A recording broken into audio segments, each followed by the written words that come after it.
Welcome into the very first edition of the Hops and Spirits Under the Influence Roundtable series. This is our beer influence one. We're under the influence of beer tonight, and we have a great panel joining us. I'm your host, Jonathan Green, and we have, depending on how it looks on your screen, we have Kindsey Bernhard, who's host of Boys Are From Marzen podcast. She also writes for porchdrinking.com, and she's a bartender at Gallant Fox in Louisville. We also have Bryan Roth, who's the editor and writer at Good Beer Hunting and director of the North American Guild of Beer Writers. And last but not least, Neil Witte, master Cicerone and owner, founder of Tapstar and Craft Quality Solutions out in Kansas City. Thanks, guys, for joining us. Yeah, Glad to be here. Thank you. Now, I always like to start off with one very, very tough question. I almost thought about what everyone's drinking, but we kind of did that before the show. So here's your one tough question. What is your guilty pleasure reality TV show? See, it is actually sometimes a tough question. So I'm like that guy in Brooklyn who likes to tell everybody that he doesn't own a TV. I don't watch reality TV. I've watched one season of The Bachelor ever, and that's about it. I've never watched The Bachelor, and I'm a female, and I think that's a sin, but I saw these tweets tonight about Bachelor, and or Bachelorette, or whatever one they're on right now, and I'm like, I have no idea what they're talking about, so. I'm trying to think of a reality program that I've seen in the past 7 or 8 years. I watch a lot of the kind of, the streaming shows, like, all the ones that everybody kind of talks about, but reality programming is just something that I am not plugged into. And I see the tweets about like The Bachelor and Bachelorette, and I've seen it before, and it's been many years, but there's a reason why it's been many years. I wish I had a better, like, juicier answer for you. My one guilty pleasure TV show that I think is kind of embarrassing is I watch NCIS still on CBS. I don't think anyone still watches it. Maybe. Is that all 12 of them? All 12 cities of NCI? Well, I do watch the Los Angeles one too. The New Orleans one was a little too cheesy and bad acting for me. But yes, I watch every new episode of NCIS and NCIS Los Angeles. I've seen every episode of every season. I know that's not reality TV, but it's kind of embarrassing because when I tell people that, they give me a lot of crap for it. You're not exactly in the demographic that watches that show. I'm going yes. I love it. Yes, it's probably very older, but the Are there a lot of pharmaceutical commercials during that show? Yeah, the commercials are definitely not tailored towards me. Yeah, for me, surprisingly, I do watch The Bachelor and Bachelorette. My wife watches it a lot. She's watching it right now as we're recording this. Actually, I had to kick her out from downstairs so I could record the podcast. I also enjoy Diners, Drives, and Dives. And sometimes I was watching that on the weekend, and I was like, oh, man, I am not the target demographic. Because like you said, Neil, it's a lot of commercials that don't really gear toward the younger crowd. Now, that is something that if I'm flipping around, which doesn't really ever happen, I will stop on that.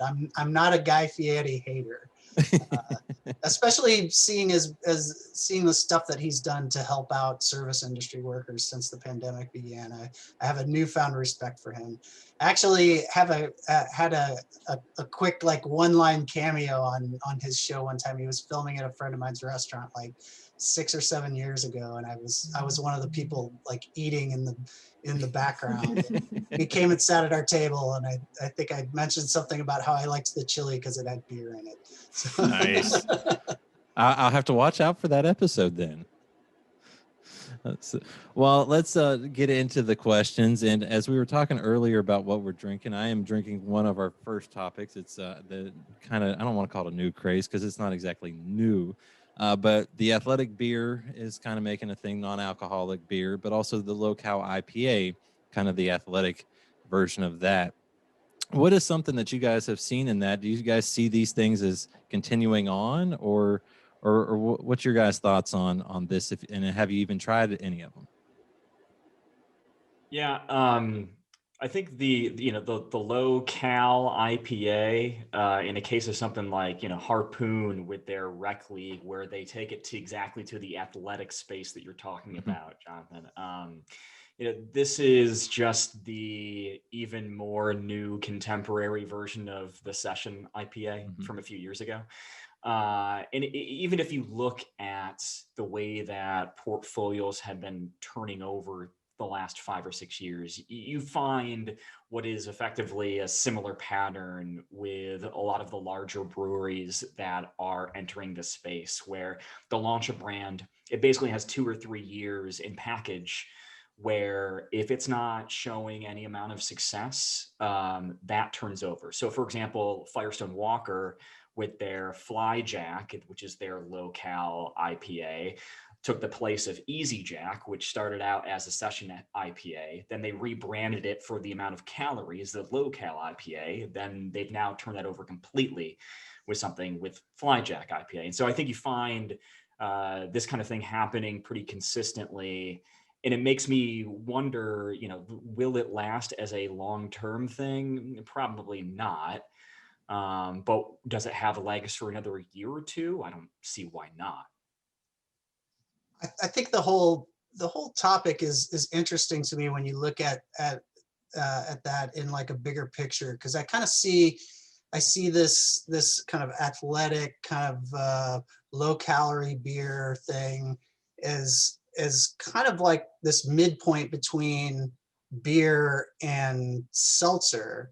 And we almost have this kind of continuum of malt beverage or malt-based alcoholic beverage, obviously excluding the NA stuff, that is just this continuum of how much beer flavor and how many calories do you want in there. And at the one extreme, you've got seltzer, which is largely devoid of any type of beer flavor at all. It's just kind of some light fruit flavoring mainly. And then, at the other end, you've got actual beer. And then in between, you've got this kind of, low calorie athletic beer. And so when a lot of them, like, and I don't drink a ton of these, but, a lot of them are really kind of flavorless, and some of them have a lot more flavor, but all of them are very lightly flavored. And it's almost like, they're just filling in these gaps in this continuum, and there's a market for all of that stuff, seemingly. I think Bryan could probably speak more to, like, the longevity of this and the numbers. I know, Bryan, you dive into all that stuff a lot, and I see you post about it a lot, and I appreciate that.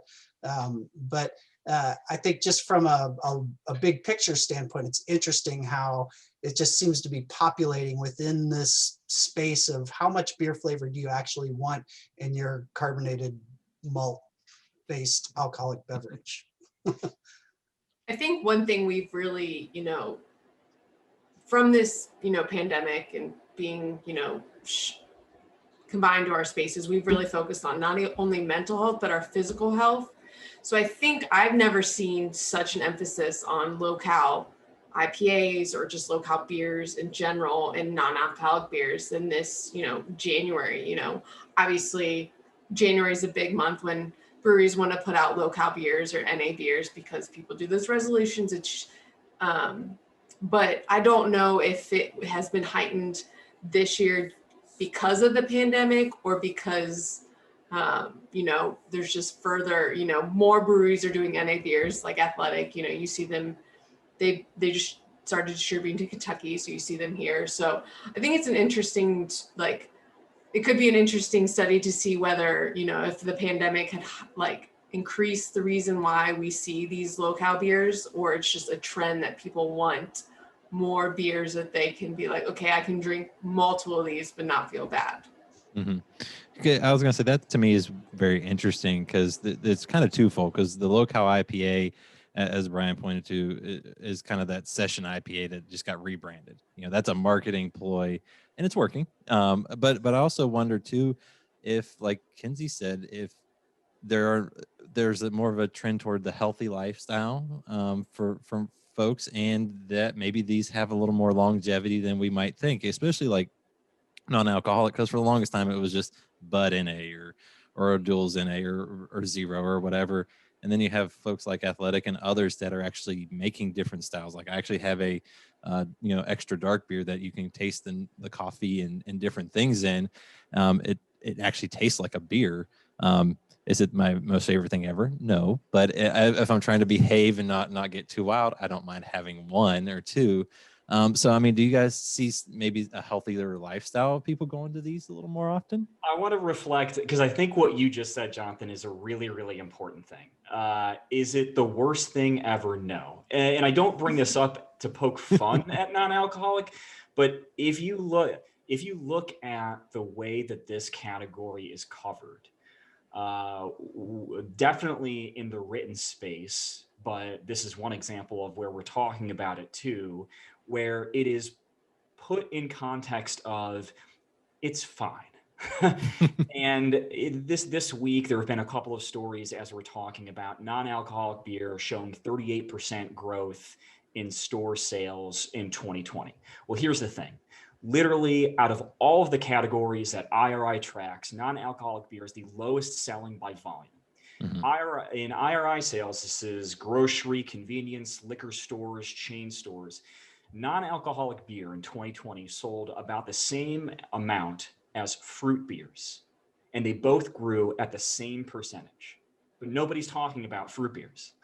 Nobody's talking about, in the broad sense, whatever fruited wheat or fruited sour beer. For some reason, I think rightfully so in January, there's a lot of concentration in the Mhm. fact that people are trying to be more healthy. But the fact of the matter is, it is less than 0.5% of the beer category in the United States. So when we talk about the context of non-alcoholic, of it being between 10 and 15% in Germany, Spain, and England, these are countries with completely different drinking cultures. And so when I see these stories popping up over and over again, I have a really hard time both reconciling what I'm seeing in sales numbers with what people are saying and then what's happening out in the marketplace to be anything more than what a lot of people might think to be this big explosion of interest. But like I've been waiting for multiple years when people are saying, give me 3 years and then we'll see where this is going. So I'm a forever skeptic. Gotcha. That's been the big question in my mind is, you know, how much growth is there really in this? And you hit it right on the head there, Brian. I was hoping you would kind of throw out some of the latest data on that, because I think the profile has definitely gotten a boost, but that doesn't necessarily translate into sales. And I think some of that might be because there's this kind of intersection of that continuum of alcoholic strength with that continuum of beer flavor, right? That kind of seltzer to beer continuum intersects largely with the NA in a lot of points. And I think it might benefit from some of, the promotion of the athletic quote unquote beers and non-alcoholic or low alcoholic beers, because there's obviously a correlation between low ABV and calories, but not all of those quote unquote session beers are necessarily that low of alcohol, or even and then you've got seltzers. Some seltzers are like 7-8% as well, so they're not exactly the same thing. But I think some of that perception boost might come from that intersection between those kind of two continuums. Yeah, I was, you guys were talking and there's been not really a jump, but you were given numbers, Brian. Is it just because maybe more breweries are doing it and people aren't, people are seeing like, oh, there's a whole brewery dedicated to brewing NA beers, some big breweries have done it. Heineken has been running this car commercial I see all the time for an NA beer, but it's always been there. Is it just because bigger names and bigger breweries are doing it and they're putting it in front of people's faces more? Is that, is that a correlation to what's happening with sales and numbers? Yeah, I think there are a few different things happening here. One, to your point exactly, Kindsey, is that Heineken spent $50 million last year in marketing, and they were 2/3 of the growth of the category in IRI sales. So, between what we're seeing right now, it's basically Heineken, Busch, and Coors, I believe, are the 3 leading non-alcoholic brands. And it's also a case where, over the last 3 to 4 years, in surveys that have been led by Nielsen and the Brewers Association, there has been a very clear split between when people are responding back to what they look for in craft beer with high ABV or low ABV. Now, high ABV year over year is always about 20 percentage points higher of what people are looking for in terms of their rank of what they're interested in with craft beer than low ABV. But both have been steadily going up. So I think it's a case of, people are aware of the options. And if you enter a space like non-alcoholic beer, where it is a small category, but it's still a situation where there's some white space to play in. So you don't have to be Heineken with a $50 million ad budget to make some money. You don't have to be Athletic, who does a really great job with their paid social advertising. There is something there. I think the trouble is when we start talking the Royal League, when we start talking about it as this kind of booming category where there is this great hope, whereas historically we just don't have the footing to make these kind of declarative statements, which worries me. So I think there's a whole, we could say for as much as attention people are paying to low ABV, low cal IPAs right now, there's twice as much for double IPAs. Voodoo Ranger Double IPA, arguably the most successful brand of the last couple of years in craft beer. All right, well, that kind of brings me to another topic here. I was talking with Kevin Patterson, a Cicerone and manager of a craft beer store here in Lexington, Kentucky, where I'm based, kind of talking year in 2020, things that he's seen. And especially when you're kind of at the ground level of whether it's looking at the data or working in the bars. One thing that he said he started to see a little bit more of, maybe with the quarantine, was people going to more well-established beers or brands, and not necessarily older folks grabbing those off the shelves, but the younger folks grabbing an imported beer or something like that, against the kind of wild and crazy styles that everyone was going for there for a while. If it was wild and new, that's what they wanted. So what is everyone's thoughts on that? Is it kind of one where we're seeing the change back to more of the you don't want to see what's the freshest thing on Untapped, or what are we seeing out there? I mean, I'll tell you for a fact, right before I came on, I drank two hearted ales from Bell's. It's a tongue twister, two hearted ales. I mean, when I don't know what to drink, I just go with something I like. Especially right now, breweries aren't putting out things as new as they normally would or fresh as they normally would. So it's always nice to have something to kind of fall back on that is good and is reliable, like a Bell's Two Hearted or a Sierra Nevada Pale Ale. And especially during COVID, you just know that's always going to be a reliable beer and one that you can pick up and support that brewery. So I could see why, people in the beer industry, they do this flagship February where it's a whole marketing thing to support breweries' flagship beers. And I think during the pandemic, it was just people wanted to support them in any way. So they always went to the beer that they knew that they loved from that brewery. Yeah, I think we're seeing a lot of residual to kind of further your point, Kindsey. We're seeing some residual still from that pantry loading from March and April of last year, because when you're all those, and it's been discussed to death by now, but if you're not going to be leaving home very much and you don't want to go out for the next month, you're going to buy something that is good, and you're less likely to take chances. And so many people did that.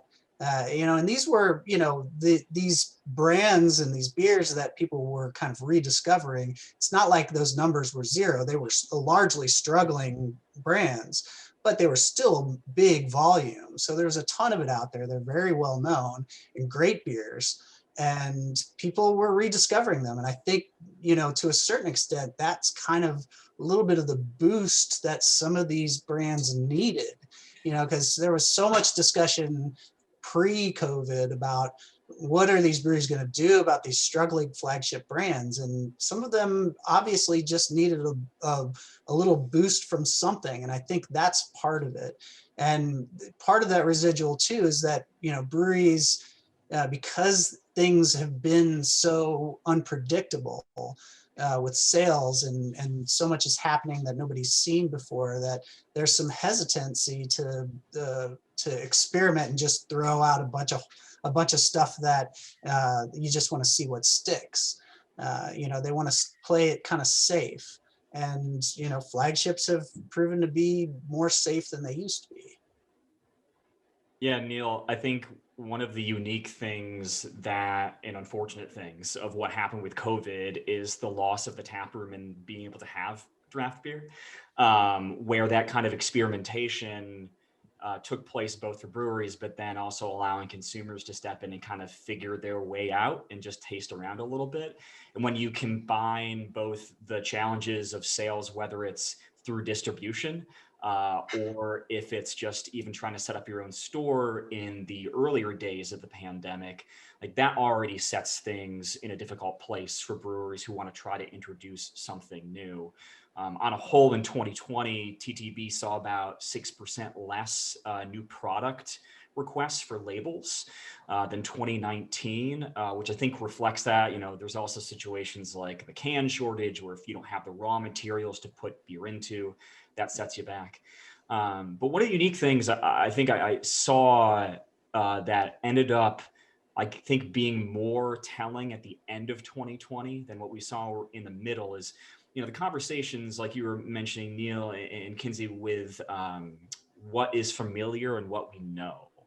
That I think we often miss the value when we talk about familiar, both in terms of just the literal consistent presence of these brands, especially when it comes to price, because not only are consumers price sensitive to begin with, but at a time when you have to make important decisions about your budget and where you're spending your money, that puts in even additional premium on those brands. So Sierra Nevada, New Belgium, Boston Beer, their core brands were not only there, they were ready for wholesalers to put into stores, and they're also priced in a way that would be favorable to consumers too. So like Fat Tire, for example, ended up being the number 2 brand for New Belgium last year.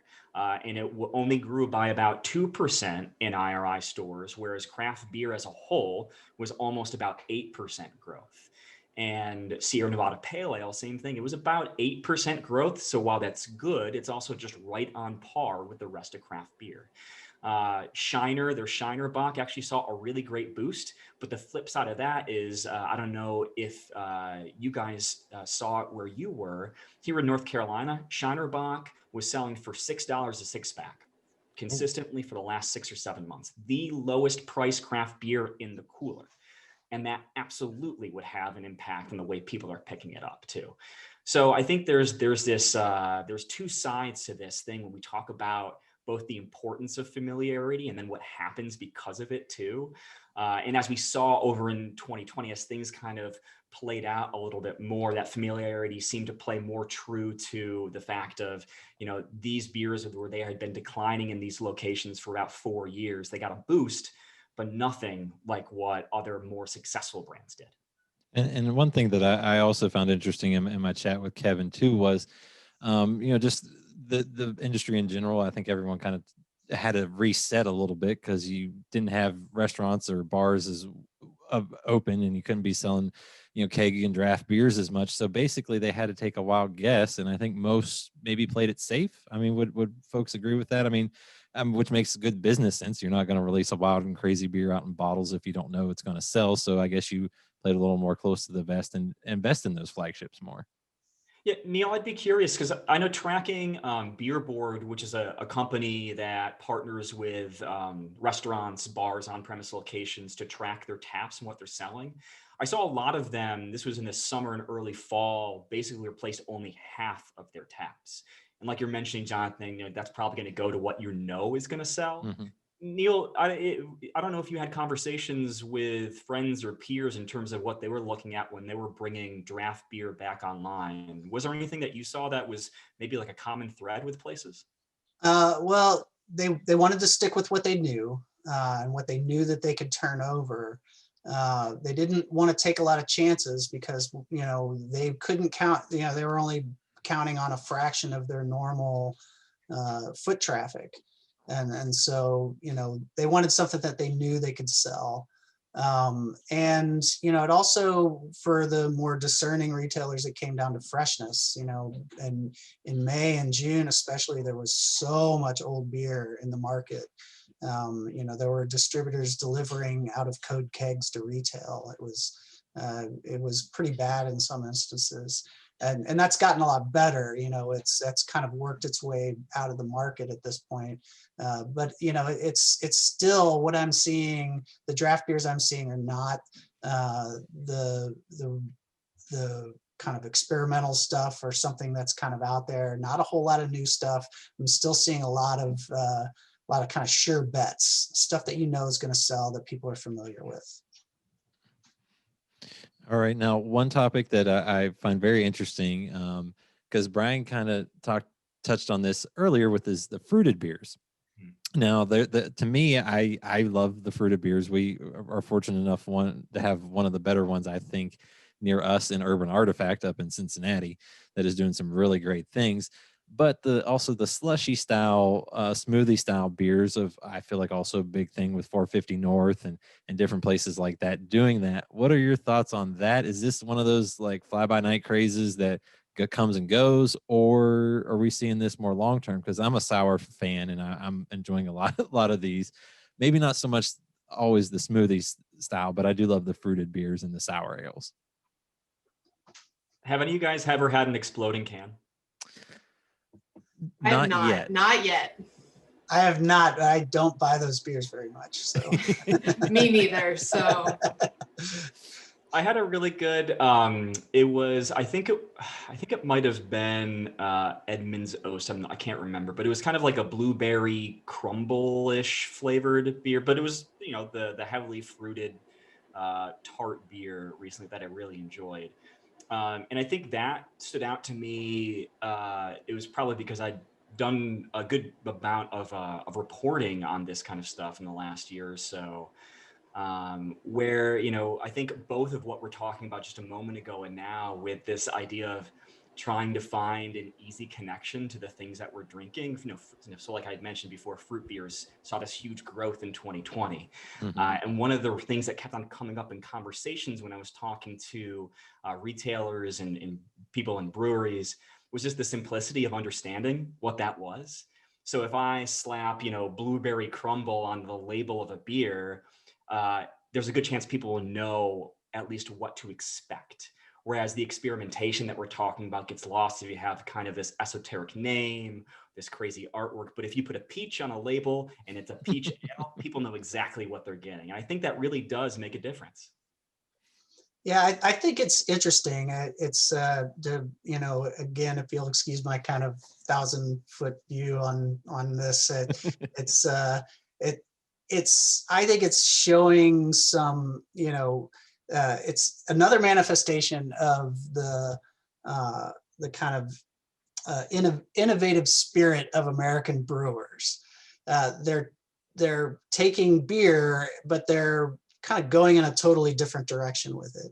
And a lot of it, and it just really makes a lot of people angry. I think in a lot of the same ways that like seltzers make people angry. It's like breweries shouldn't be making seltzers. Well, breweries shouldn't be doing all this like crazy fruit slushy stuff. None of that stuff really annoys me. I don't really drink it very much, either one of those things. But I think it's interesting to see because brewers are finding ways to create unique beverages that are malt-based that appeal to people. And they're creating new flavors and they're doing new things and putting these crazy fruited sour beers and slushy machines and serving them in their tap room, I think is kind of amazing. That's one of the crazy offshoots of this kind of American craft beer scene. It's kind of fun to watch. I don't know how long these trends will stick around, but I'm enjoying seeing it. And I taste them every once in a while, and I've had some that I thought were quite enjoyable. They're not a flavor that I would like to drink on a regular basis. That's why I just don't really buy them very often. Yeah, I'm not a big fan of the the smoothie sour beers either. I like a good traditional sour like Gosa or Berliner Weiss. Sometimes when you get that milk sugar or lactose in there. But just like the sour ones, where you're seeing this trend with stouts, you're seeing them with the pastry sours where it's the craziest ingredients you can throw into a stout.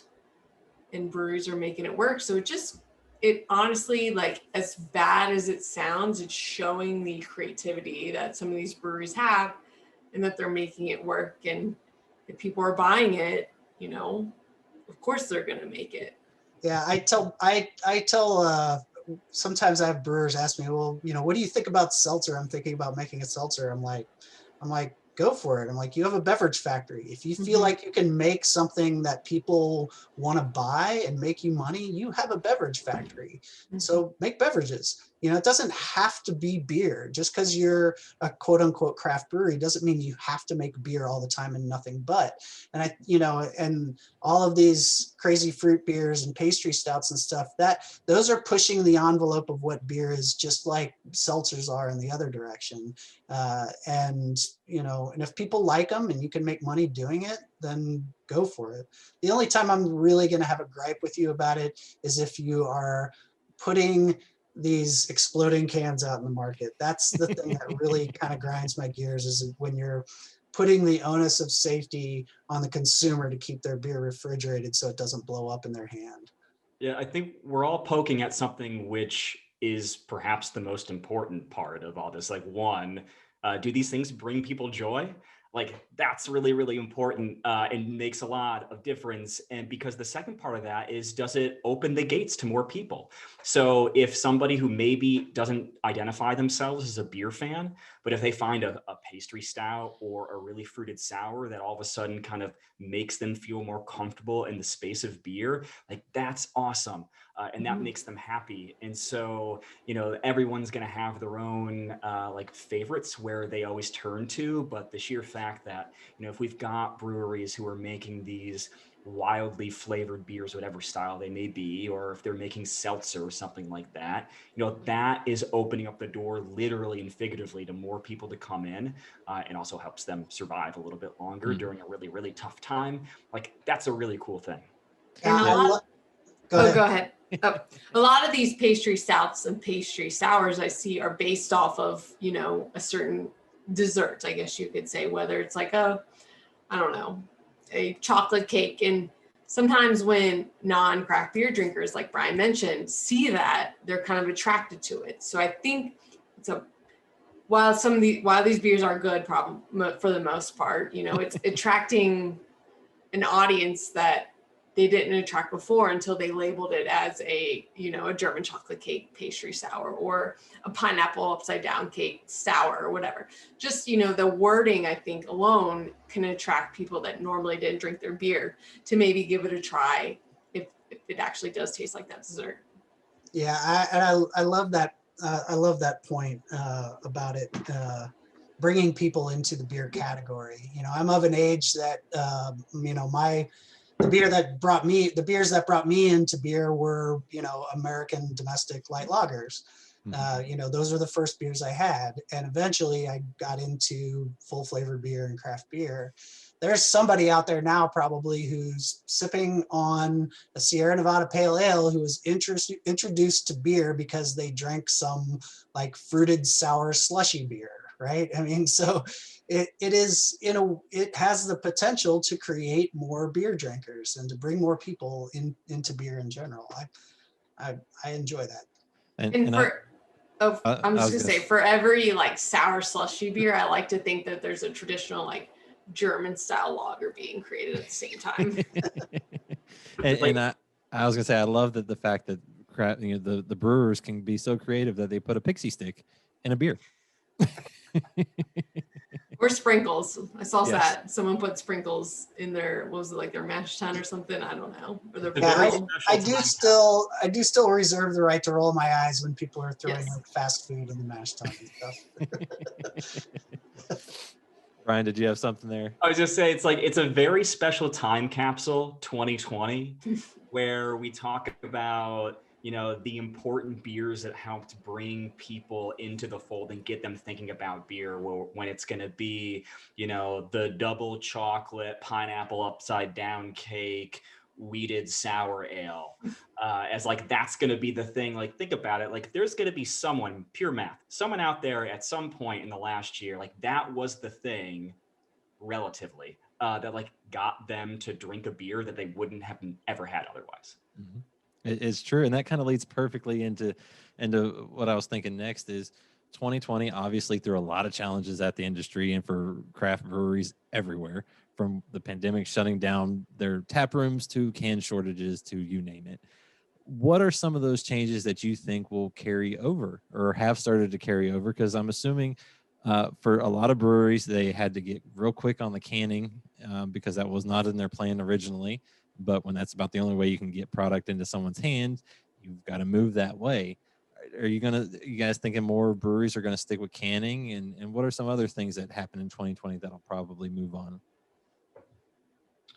There's actually a brewery here in Durham, North Carolina that announced that they're doing some of their specialty releases in 12-ounce bottles now because it's harder to get cans, which is going to be a very interesting situation for breweries of any size these next few years. Direct to consumer shipping, so e-commerce, that's something that everybody points to. I think the thing that really struck me most about 2020 was it acting as an accelerant for other broad trends. So something like, fruited beers or beers that present easy understood, easily enjoyable flavors. That's one thing. But the thing that I think, both what COVID did by force in terms of forcing people to look inward toward their community, as well as something that was happening independent of that originally, I think is really, really important. We're talking this week, Great Divide just announced that they're going to be closing their space in the River North District in Denver. And that has been kind of a key anchor, but as their production has fallen over the last 5 years, they've almost gone from about 46,000 barrels to about 24,000 barrels in 2020, which is an unfortunate situation for them, but it also kind of is a larger example of how you go from this kind of super regional into like a very hyper local focused regional. And there's some version of that for a brewery of any size right now, where you're treading water basically in 2020. And when basically any food and beverage focused economist that I've heard from in the last 6 to 9 months has said that we won't see a full scale recovery until well into 2022. So basically 21 is just trying to get us back to zero-ish. And then 22 is going to push us forward. So the impact and importance of the way that these businesses think about and market to their communities immediately around them is going to be really important. Yeah, I think we're going to continue to see some of this hybridization of a business model for a long time.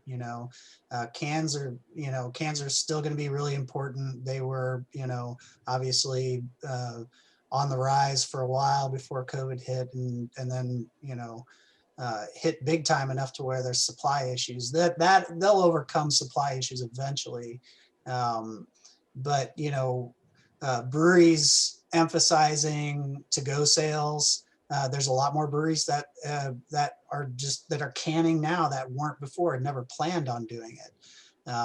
So that's going to continue to be a part of it. I mean, you see the same thing with restaurants and the relaxation of some of these laws, that to-go laws. So you're seeing a lot more packaged beer in both crowlers and in just bottles and cans going out of restaurants now, where it wasn't even legal before.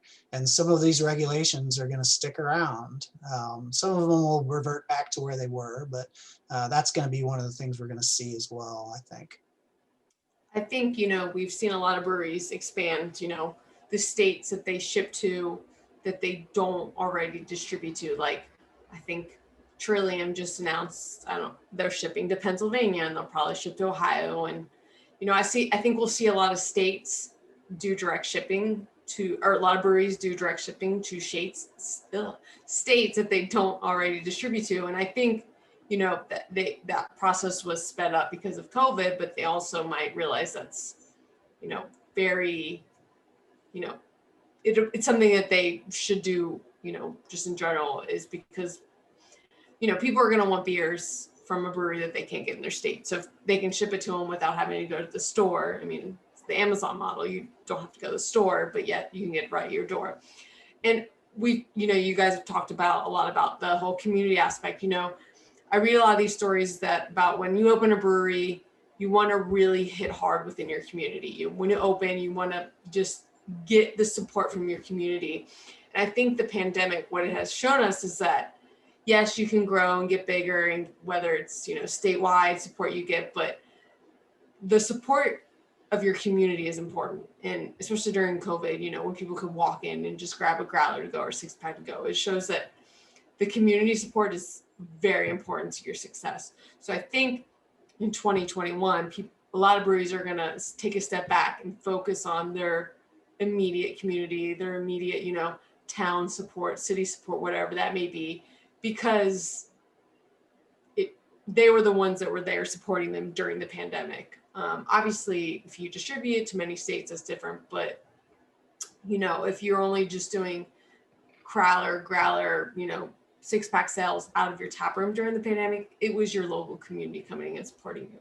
So I think a lot of breweries will take a step back and just focus on their immediate community and their support and that success going forward in 2021. And I think you touched on something very important too with the laws. I'm curious to see how some of those play out, because in Kentucky, you weren't allowed to take a 6-pack home from a restaurant, but all of a sudden, or to go drink, now you can. And I believe it's stuck in. There were some other changes that had happened pre-pandemic that came up that were just finalized during it, in terms of direct shipping. A lot of breweries now in Kentucky and distilleries can actually just direct ship in the state. So I'm curious to see how those laws continue to change, because that to me is the biggest hindrance for a lot of growth, is if you can get more of that direct to consumer route, whether that's delivery or not, because not everyone can distribute to 500 stores or restaurants, but if you can send it via UPS or a delivery service, it gets a lot easier. Yeah, that's going to be a battle, I think, that plays out depending on what the law is. To a certain extent, some of these laws will stick around because the sky didn't fall when you were allowed to bring a 6-pack home. So, the evidence is clear, that hey, we can do this and things will still be okay. But then on the other hand, you've got the distributor interests, and that's going to be a very powerful force in trying to roll back some of these laws that have been relaxed in the past year, because some of these things are kind of bypassing the distribution channel, and they're not just going to sit back and let that happen. I think they are up to this point because they kind of have to, but when the time comes, you can bet that there's going to be a lot of state distributor associations that are pushing really hard to roll back some of these laws that protected their interests. And then to finish out kind of our roundtable for the evening, we're in 2021 now. 2020 is thankfully behind us. What are some things you hope to see from the craft beer industry in 2021? Well, for me, I'll go, I think I mentioned earlier, not super into those slushy, smoothie, sour beers. I hope to see breweries going back and focus on more traditional style beers. Dovetail just announced that they're going to be sending beers to Kentucky, and I cannot be more excited. So I'm also the biggest fan of Schwartz beers, and nobody does a Schwartz beer that I can find in like a 6-pack or a 4-pack. So I think, I don't know, with people seeing, breweries seeing more people buying their traditional, the Sierra Nevada Pale Ale, that they bring some more of those traditional styles back. Yes, every now and then we'll see those hype beers or the pastry stuff, but for me, what I hope to see in 2021 is more traditional style beers, because as a fan of those, I want to see more of them. And shout out to Dovetail for coming to Kentucky. I'm so excited. Kindsey, I think my heart almost jumped through my chest when you said Schwartz beer is your favorite. Oh my gosh. I love Schwartz beers so much. Like, everyone has no idea what they are, but I'm the biggest Schwartz beer fan. Saranac, Black Forest, RIP, probably my gateway beer many years ago. But I maybe like you, Kindsey. If I see it on the menu, I'm ordering it. West 6 has a Schwartz beer on, and I think I've I've gone, they have a tap room here because they're a Lexington brewery. They have one in Louisville, and I've gone every time and I've ordered it, but they don't can it. So I have to physically go there, which is, they do a really good job of being safe and everything, but that's the only reason I go there is to get their Schwartz beer. Jonathan, I'm gonna take your question very literally. What I hope to see in 21. Beer is in a very difficult place right now. Not just craft beer, beer as a whole. Looking at the last 5-6 years or so has been really rough, and this isn't just in-store sales. All of beverage alcohol. Beer basically went from being above 50% in terms of the servings of alcohol for Americans to within the next 3 years, it'll be about a third of all servings. Spirits taking a huge chunk of that. Flavored malt beverages like hard seltzer taking a huge chunk of that. And as we speak to start 2021, if you look at in-store sales, beer is about half as much of the growth as spirits right now. It is below, again, the rate of growth for all of beverage alcohol. So what I hope is that might at least get to neutral-ish. The industry has kind of been treading water a little bit. And I hope that as we continue to grow, there is a net gain of, I think Bart Watson from the BA had a stat today about the permits to open breweries was something like 950 more than in 2020 than 2019. Which I think is awesome. And I hope that equates to more opportunities, more fans, and more beers in people's hands. I'll take that same tack in what I hope will happen. I hope breweries take more notice of quality in what they're doing. This is a drum I beat frequently for anybody who knows me. The state of draft beer in the past year has been very difficult. There's a lot of systems that are completely shut down. Most of them, a good portion of them are still partially shut down. Draft quality issues are an issue when you're not taking care of your system, you're not using your system. They're designed to be used. And so at a time when draft quality issues have the potential to be really big, you've also got a situation where customers are very precious, and every person that walks through the door is more important than they've ever been because there's so few of them. And so if there's any reason for a customer to go somewhere else, they're probably going to, because they don't have much money themselves, a lot of them, and they're being very selective about where they go. So in that environment, breweries need to be very careful and put an emphasis on quality, because if you're screwing it up, if you're serving somebody a bad beer and they have an option to go down the street and get a better one, that's probably what they're going to do next time. So my hope is that more brewers pay attention to things like draft beer quality and overall beer quality in package too. Well, I love the hopes. I hope that we just get back to somewhat of a normal year, whether that's just being able to go to a brewery and have a few more than just a couple of your closest friends around. That's kind of my biggest hope, because I've missed going there, because I've got a little one that likes to run around, and that's not exactly what you want at a brewery or really anywhere these days is a child running around up to someone with what's going on. Now, for everyone, final thoughts, anything that we should take with us as we go? Ooh, Neil, I think you got me thinking this moment in time is a very tenuous spot where the opportunity and the necessity has never been perhaps as great as it has been, which is probably something we could say about a lot of things in the country and world right now, living amongst the pandemic. But it has never been a more exciting and frightening time, I think, to be in and around and covering the industry. Yeah, I agree. Oh, go ahead, Neil. Go ahead, Kindsey, please. No, as someone who works in the industry and covers it, it's scary. Not scary, because I think, people are always going to drink beer, or consume alcohol. So there's always going to be that. We saw that, Prohibition tried to limit that. Of course, that didn't work. But I also think with stuff that we've experienced in 2020 with, race and all that things, we have, as an industry, we have so much to improve upon. So that's what I'm hoping to see in 2021 is, we, smash all the stigmas of white dudes and beards, and we see more people, Black, Indigenous, people of color in this industry. Of course, there's something came out about Boulevard this week that, as me as a female in this industry, you never want to read. So I just, in 2021, I hope we get better at that, hope we get better at diversifying the industry, making it more acceptable for everyone and anyone.